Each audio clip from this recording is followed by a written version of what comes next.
بسم اللہ الرحمن الرحیم۔ گھر میں خوشحالی لانے کا بہت ہی مجرب نسخہ۔ گھر کا ہر فرد خصوصی اہتمام فرمائے اور اپنی آخرت کو مزین بنائے۔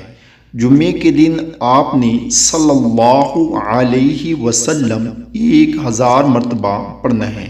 ہفتے کو استغفر اللہ 1000 مرتبہ پڑھیں۔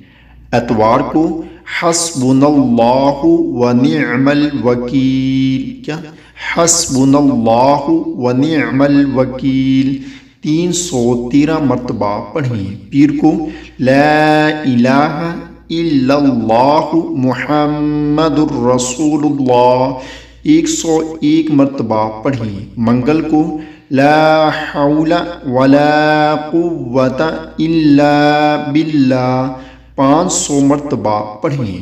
بدھ کو سبحان اللہ وبحمدہ سبحان اللہ العظیم 101 مرتبہ پڑھیں۔ جمعرات کو سورۃ الاخلاص قل هو اللہ احد اللہ الصمد لم یلد ولم یولد ولم یکن لہ کفوا احد 200 مرتبہ پڑھیں انشاءاللہ۔